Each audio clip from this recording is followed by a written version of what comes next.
नमस्कार, SBT news में आपका स्वागत है। पेश है 6 जून गुरुवार सुबह 6:15 बजे राजस्थान की बड़ी खबरें।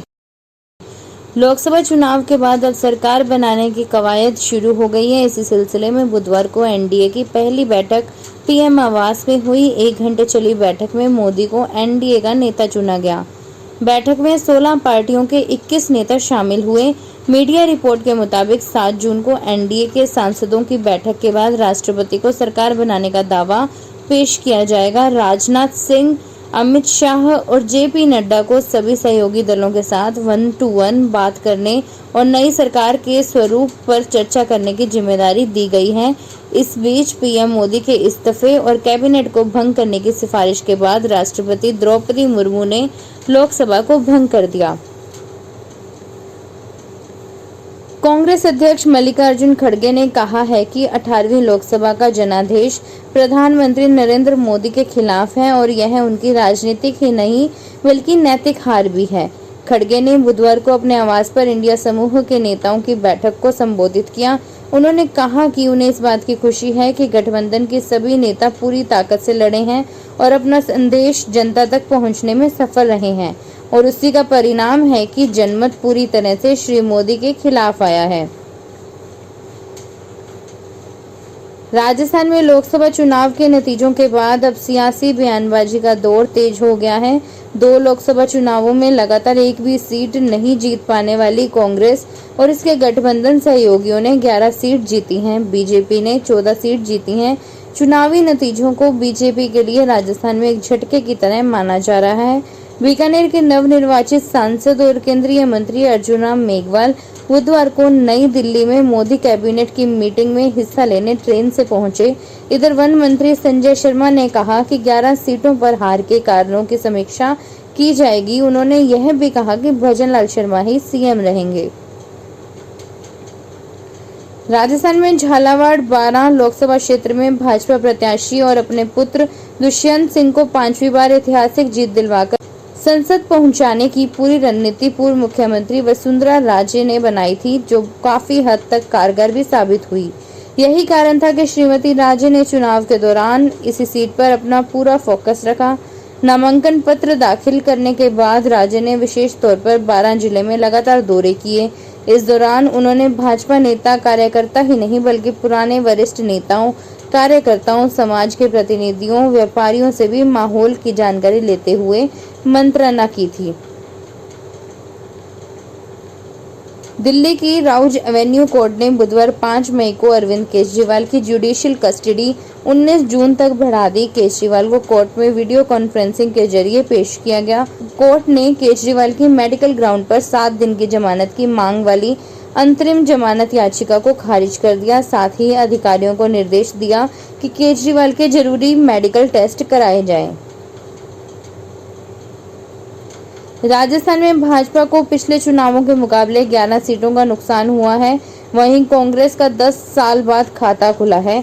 सभी 25 सीटों पर भाजपा का वोट शेयर गिरना भी पार्टी के लिए परेशानी है। वहीं कांग्रेस खेमे में वैभव गहलोत, खाचरियावास जैसे नेताओं की हार चर्चा का विषय है। राजस्थान में सबसे कम उम्र की सांसद भरतपुर से कांग्रेस की 27 वर्षीय संजना जाटव बनी है। उनके पति पुलिस कांस्टेबल हैं। वहीं कांग्रेस गठबंधन के अमरा राम 7वें प्रयास में सांसद बने हैं। राजस्थान में ख्वाजा की नगरी अजमेर में मुस्लिम बिरादरी 17 जून को ईद उल जुहा मनाएगी। दरगाह के निकट मुस्लिम परिवारों में बकरा ईद की तैयारियां शुरू हो गई हैं। अल्लाह की राह में कुर्बान किए जाने वाले बकरों को अच्छी खुराक दी जा रही है और परिवार की महिलाएं खरीदारी में व्यस्त हो गई हैं। जयपुर में अब मौसम के एडवांस अलर्ट की तरह हवा की गुणवत्ता को लेकर भी एडवांस अलर्ट मिलेगा। मुख्यमंत्री भजनलाल शर्मा ने विश्व पर्यावरण दिवस के मौके पर जालाना स्थित राजस्थान इंटरनेशनल सेंटर में राज्य स्तरीय कार्यालय में वायु गुणवत्ता पूर्व चेतावनी प्रणाली लॉन्च की। इस प्रणाली से अब जयपुर वासियों को मौसम की तर्ज पर हवा की गुणवत्ता के बारे में भी पहले ही चेतावनी जारी की जाएगी, ताकि लोग हवा की गुणवत्ता की वजह से होने वाली परेशानी का समाधान पहले ही कर सकेंगे। सड़क पर लड़ रहे दो सांडों के कारण पाली नगर परिषद की पूर्व सभापति कीचड़ से भरे गहरे नाले में गिर गई। पूर्व सभापति को बचाने के लिए उनके पति नाले में कूद गए और हाथ पकड़कर उन्हें ऊपर उठाया। इसके बाद राहगीरों ने दोनों को बाहर निकाला। हादसा पाली के पुराने बस स्टैंड पर मंगलवार शाम करीब 6 बजे हुआ। लोगों ने दोनों पर साफ पानी डाला। नाले में गिरने के कारण दोनों घायल हो गए थे। राहगीरों ने उन्हें नजदीकी हॉस्पिटल पहुंचाया। जानकारी के अनुसार पूर्व सभापति कुसुम सोनी और उनके पति रमेश सोनी बाइक से घर लौट रहे थे। मौसम जबरदस्त करवट बदल रहा है। राजस्थान में मौसम का मिजाज कहीं गर्म है तो कहीं कुछ राहत भरा होने जा रहा है। मौसम विभाग के नए अलर्ट के अनुसार बुधवार शाम से एक नया पश्चिमी विक्षोभ सक्रिय हो जाएगा, जिससे राज्य के कुछ भागों में 6 से 8 जून के दौरान मेघ गर्जन के साथ कहीं कहीं आंधी व हल्की बारिश होने की संभावना है। इस दौरान कहीं कहीं अचानक तेज हवाएं चलेंगी, जिनकी रफ्तार 30 से 40 मिनट तक रहने की संभावना है। आगामी दिनों में राज्य के अधिकांश भागों में तापमान में विशेष परिवर्तन नहीं होने की संभावना है। राज्य के उत्तर पश्चिमी भागों में आगामी 24 घंटों के दौरान अधिकतम तापमान 44 से 46 डिग्री सेल्सियस के आसपास दर्ज होना तथा कहीं कहीं हीट वेव की संभावना है। राजस्थान में अब जल्द ही मरीजों को अस्पतालों में लाइन लगाने से राहत मिलेगी। अस्पताल में क्यू मैनेजमेंट सिस्टम लागू होगा। चिकित्सा शिक्षा विभाग की अतिरिक्त मुख्य सचिव शुभ्रा सिंह ने एम्स के निर्देशक को पत्र लिखा है। इसके बाद अधिकारियों का एक दल नवाचारों के अध्ययन के लिए दिल्ली एम्स जाएगा। प्रदेश में स्वास्थ्य सेवाओं को नवाचारों और आर्टिफिशियल इंटेलिजेंस आधारित तकनीकों से और अधिक सुदृढ़ एवं पेशेंट फ्रेंडली बनाया जाएगा।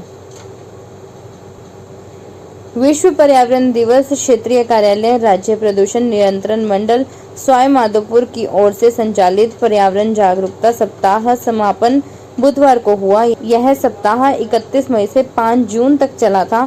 सप्ताह के अंतिम दिन गणेश धाम रणथंभौर गेट पर प्लास्टिक मुक्त अभियान चलाया गया। इस दौरान जिला कलेक्टर डॉक्टर खुशहाल यादव, सामाजिक वानिकी श्रवण कुमार रेड्डी और क्षेत्रीय अधिकारी बलजीत मीना ने प्लास्टिक मुक्त अभियान चलाया। इस दौरान उनका नगर परिषद के सदस्यों, स्काउट गाइड के सहयोग से आसपास के क्षेत्र में फेंकी हुई प्लास्टिक उठाकर प्लास्टिक मुक्त सवाई माधोपुर का संदेश दिया।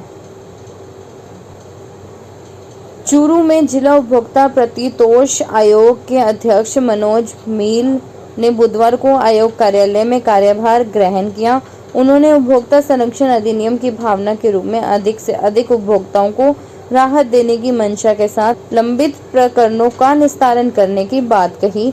उन्होंने कहा, अधिवक्ताओं के साथ संवाद स्थापित कर यह सुनिश्चित किया जाएगा कि कैसे अधिक से अधिक मामलों का लोक अदालत की भावना के साथ निपटारा हो। चूरू शहर की यातायात पुलिस ने बुधवार को मोटर व्हीकल एक्ट के तहत 44 ऑटो और 4 बाइक को सीज करने की कार्यवाही की। यातायात प्रभारी सुभाष चंद्र राहड़ ने बताया कि शहर में बिना लाइसेंस और बिना डॉक्यूमेंट के ऑटो चलाने वाले लोगों पर कार्यवाही शुरू कर दी है। ऑटो चालकों को डॉक्यूमेंट पूरा करने के लिए 7 दिन का समय दिया गया है। 7 दिन बाद सघन अभियान चलाया जाएगा, जिसमें सख्त कार्यवाही की जाएगी। उन्होंने बताया कि बुधवार को यातायात पुलिस ने सदर थाना के सामने बिना डॉक्यूमेंट के मिले ऑटो पर कार्यवाही की है, जिसमें 44 ऑटो को सीज किया है।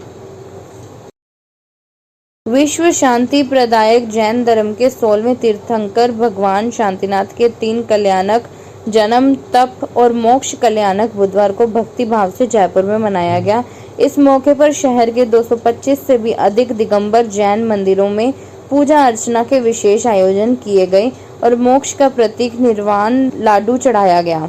राजस्थान जैन युवा महासभा जयपुर के प्रदेश महामंत्री विनोद जैन कोटकावदा ने बताया, सुबह शांतिनाथ भगवान के जल अभिषेक और पंचामृत अभिषेक किए गए थे। फिलहाल खास खबरों में इतना ही। ताजा खबरों की जानकारी के लिए देखते रहिए SBT न्यूज। धन्यवाद।